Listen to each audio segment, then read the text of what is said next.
আমেরিকার মতো একটা দেশ, জর্জ ডব্লিউ বুশ থেকে তারপরে আমরা দেখলাম যে ওবামা, তারপরে জো বাইডেন, ট্রাম্প হয়ে আবার ট্রাম্প, ভারতবর্ষে কংগ্রেস থেকে বিজেপির গভর্নমেন্ট এতগুলো বছর কেটে যাবার পরও এখনো পর্যন্ত পিওকেটাকে নিজেদের দিকে আনার কোনো রকম কোনো প্রচেষ্টা, বা এটা কি একটা বড় সুযোগ নয় বলে আপনি মনে করেন? দেখো, মিলিটারি ওয়াইজ তো এটা একটা সুযোগ, আই মাস্ট সে এটা একটা সুযোগ, এটা বড় সুযোগ মিলিটারি ওয়াইজ। বাট আমার পয়েন্টটা হচ্ছে আননেসেসারি টেরিটোরিয়াল অকুপেন্সি করে খুব একটা লাভ নেই। কিন্তু পিওকে যদি বলো, আমি বাকি পাকিস্তান বা পাকিস্তান অকুপায়েড টেরিটরির কথা বলছি না, আমি শুধু পিওকের কথা বলছি। পিওকে একটা সেন্টিমেন্টাল অবজেক্ট, পিওকে ভারতবর্ষের সেন্টিমেন্টের সাথে যুক্ত আছে।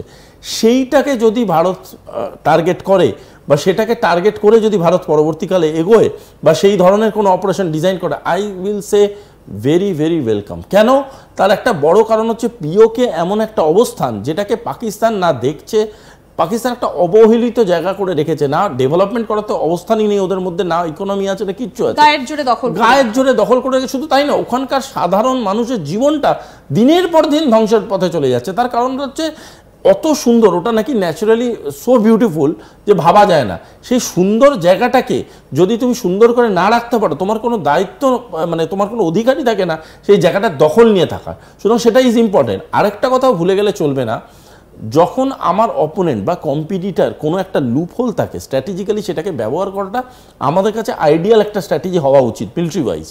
সেখানে আমি বলছি বালুচিস্তানে আজকে যেই ঘটনাটা চলছে, বালুচিস্তান পাকিস্তান বর্ডার লাইনে, বা ধরো আফগানিস্তানের সাথে যে কনফ্লিক্টগুলো চলছে পাকিস্তানের, এই কনফ্লিক্টগুলোর কিন্তু নিজস্ব একটা অবস্থান রয়েছে। ইট ডাজেন্ট ম্যাটার ইন্ডিয়া কি করছে না করছে, এক্ষেত্রে ওদের নিজস্ব একটা অবস্থান রয়েছে এবং এরা কিন্তু দিনের পর দিন এই অবস্থানগতভাবে পাকিস্তানকে কিন্তু ক্ষতিগ্রস্ত করেছে। এর আগেও একটা ট্রেনের ক্ষেত্রে দেখলে তার, হ্যাঁ, আর বহু কারণে পাকিস্তান পলিটিক্স কিন্তু এই জন্য টালমাটাল।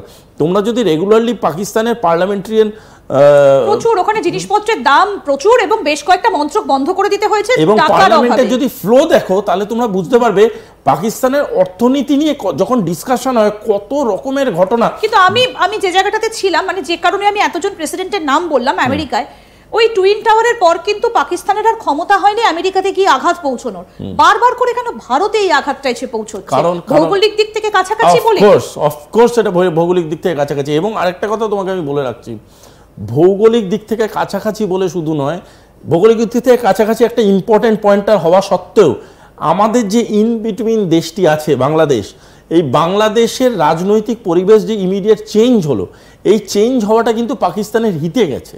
কেন? এই চেঞ্জ হওয়ার পরে তারা বিভিন্ন রকম টেররিস্ট পকেটস তৈরি করতে আরও সক্ষম হয়েছে এখানে জামাতের সাপোর্ট করে। এবং আমাদের এখানে পাকিস্তান বারবার এই পিওকে ইউজ করেছে।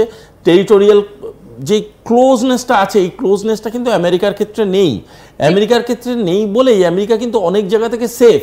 ভারতের কিন্তু চারিদিকে যে পরিবেশটা আছে সেটা কিন্তু ভারতের হিতে নয়, একদম ভারতের প্রতিবেশীরা খুবই খারাপ। এটা আগের দিনও আপনি বলছিলেন। আমরা যদি পাকিস্তানের দিকে যাই, যেটা আপনি বললেন, কালকে কর্নেল দীপ্তাংশু চৌধুরীর সঙ্গে কথা হচ্ছে না, উনি বলছিলেন যে পাকিস্তানটা ভাগ হওয়ার সময়ের অপেক্ষা, কারণ বালুচিস্তান, খাইবার পাখতুনখোয়া, সিন্ধ প্রদেশ এবং পাঞ্জাব, পাকিস্তান জায়গাটা হয়তো পাকিস্তানের মানসিকতা বা পাকিস্তানের যা এই মুহূর্তে অ্যাক্টিভিটি সেটা পাঞ্জাবকে কেন্দ্র করে হবে। তাতে কি এই যে বিভিন্ন গোটা বিশ্বে জিহাদিদের পৌঁছে দেওয়া, সন্ত্রাসবাদ পৌঁছে দেওয়া, সেইভাবে যদি বন্ধ হওয়া সত্যিই সম্ভব হয়, তাহলে অন্যান্য দেশগুলো কেন এই উদ্যোগটা নিচ্ছে না? আমেরিকা তাহলে কেন ভারতের পাশে তো রয়েছে, কেন এই বিষয়গুলোকে সামনে আনছে না? কোন বিষয়গুলো? মানে পাকিস্তানের এই যে সন্ত্রাসবাদী, এরা তো মার্কড এই মুহূর্তে দাঁড়িয়ে, বারবার ভারত এই কথাটা তুলেছে। আমার কথা হচ্ছে আমেরিকা নিচ্ছে না এটা বলাটা উচিত না, কারণ আমেরিকার তো ইন্টারন্যাশনাল মহলে গিয়ে বলেছে ডাইরেক্টলি ওবিএল কে কোথা থেকে তুলেছিল। আবোতাবাদ কোনো আফগানিস্তানের ভিতরে না, পাকিস্তানের ভিতরে টেরিটরি, আর্মি ব্যারাক থেকে কয়েকশো মিটার দূরে হচ্ছে আবোতাবাদ। পার্মানেন্ট কোনো ব্যবস্থা কেন নিচ্ছে? পার্মানেন্ট ব্যবস্থা নিচ্ছে না তার বড় কারণ হচ্ছে, আমি আমেরিকার কথা যদি বলো, আমেরিকার কিন্তু অনেক রকম বিজনেস লাইন আছে, তার মধ্যে একটা আর্মস লাইন আছে। এই আর্মস লাইন বা আর্মস ট্রেড, সেটার যে কত বড় পরিধি সেটা কিন্তু সবসময় যে এরম নয় যে সেটা শুধুমাত্র পাকিস্তানের এগেনস্টে সেই আর্মসগুলো বিক্রি হয়, পাকিস্তানের ফেভারেও বিক্রি হয়। সুতরাং Pakistan is also a potential arms market for America. F-16 তো আমেরিকায় দিয়েছে পাকিস্তান, হ্যাঁ, যদিও সেটা ব্যবহার করতে দিচ্ছে না, যাই হোক সেটা ভাড়ার ব্যাপার আছে, সেটা কিন্তু ইটস নট সোল্ড।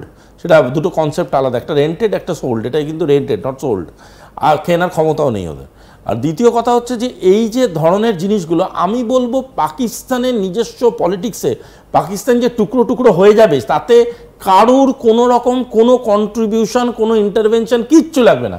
পাকিস্তানের নিজস্ব যা অবস্থান আছে, ওদের গভর্নমেন্ট হসপিটালে ইলেকট্রিসিটি নেই। আজকে যদি যে ক্ষতিগ্রস্ত হয় পাকিস্তান, যারা বুলেট খাবে তাদের আর্মি হসপিটালে নিয়ে যাবে, কিন্তু যাদের বাকিরা গোলাবারুদের আয়তায় আসবে তাদের নিয়ে গিয়ে হসপিটালে চিকিৎসা করার জায়গা নেই।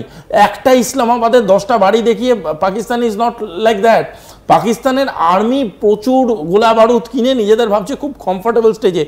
যুদ্ধ হওয়া বা যুদ্ধকালীন পরিস্থিতির সময় শুধুমাত্র গোলা বারুদ একে ওকে গুলি করলাম ইজ নট দি অবজেক্টিভ। তার ব্যাক এন্ড সাপোর্ট খুব ইম্পর্টেন্ট। তার এটাও বুঝতে হবে, আরেকটা জিনিসও বুঝতে হবে, ইলেকট্রিসিটি, এনার্জি, এই জিনিসগুলো কিন্তু পাকিস্তানের পক্ষে নেই। বিজ্ঞানে পাকিস্তান ভারতবর্ষের থেকে 5000 গুণ পিছিয়ে। এবং ভারত কিন্তু ডে 1 থেকে বৈজ্ঞানিক যুদ্ধ স্টার্ট করেছে। ডে 1 থেকে যে স্টেপসগুলো নিয়েছে ওইগুলো সায়েন্টিফিক স্টেপস, এবং সায়েন্টিফিক স্টেপকে কাউন্টার করার জন্যে পাকিস্তানের সেই জায়গায় নেই। এবং সেই জায়গায় নেই বলেই পাকিস্তান আবার ভাটি নিয়ে ধার করতে পেরেছে। 1.4 বিলিয়ন চেয়ে বসেছে চায়নার কাছে। এরা ভিখিরি, এবং দিনের পর দিন, আমি আগের এতেও বলেছি, এরা পেশাদার ভিখিরি। দিনের পর দিন বাটি নিয়ে এদের থেকে ধার করে এদের দেশ চলে। এই দেশটা সারা জীবন এই জন্য নিজেদের আদর্শকে কম্প্রোমাইজ করে টেররিজমকে নিজের জায়গায় বাড়িয়েছে। এই জায়গাটাকে আমাদের কোথাও গিয়ে ভীষণ কালেকটিভলি অ্যাড্রেস করা উচিত। বাণিজ্যের জন্য যদি কেউ অ্যাড্রেস করতে পিছু পা হয়ও, ভারতবর্ষকে খুব ট্যাকটিক্যালি এটা আজকের ডেটে হ্যান্ডেল করাটা প্রয়োজন, কারণ এই ইনসেক্টগুলো ভারতবর্ষের ভিতরে ইনফেকশন ঘটাচ্ছে। ঠিক, এক্ষেত্রে রাশিয়া এবং ইসরায়েল যদি ভারতের পাশে দাঁড়ায়, আমি সেই জায়গাটাতেই আসবো যেখানে যে জায়গাটা থেকে শুরু করেছিলাম, যে তাহলে ভারতের ক্ষেত্রে এটা কতটা পজিটিভ, বিপক্ষে পাকিস্তানের ক্ষেত্রে এটা কতটা নেগেটিভ হবে। দেখো, রাশিয়া এবং ইসরায়েল কিন্তু সেই প্লেয়ার যারা দুজন কিন্তু ওয়ার্ম আপ করে রেডি।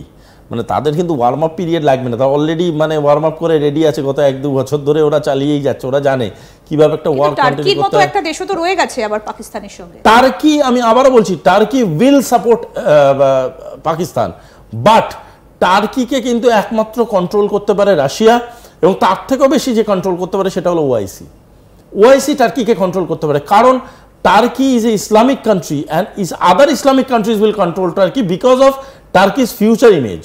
টার্কি যদি মনে করে যে পাকিস্তানকে অল আউট সাপোর্ট করতে যাব, turkey will be left alone in future. কারণ বাকি ইসলামিক কান্ট্রিগুলো কিন্তু নিজের স্ট্যান্ড পয়েন্টটা ক্লিয়ার করে নিয়েছে অ্যাবাউট টেরোরিজম, যে আমরা টেরোরিজমকে সমর্থন করি না, যে জিনিসটা ঘটেছে ভারতবর্ষে সেটাকে আমরা মানি না। এই জায়গায় যদি টার্কি পাকামো করতে যায়, টার্কি কিন্তু সবার আগে যাদের সাপোর্ট হারাবে তারা হচ্ছে ওর নিজের লোকগুলো। কোথাও দাঁড়িয়ে পাকিস্তান তো আর গাজা নয় যে ইসরায়েল ইচ্ছে হলো উড়িয়ে দিল। পাকিস্তান তো একটা গোটা দেশ, এবং এখনো পর্যন্ত একটা গোটার জাতি সেখানে বসবাস করছে, এবং সেখানে তো সাধারণ মানুষও আছে, তাদের কথাও তো ভাবতে হবে। দেখো, আমি তোমার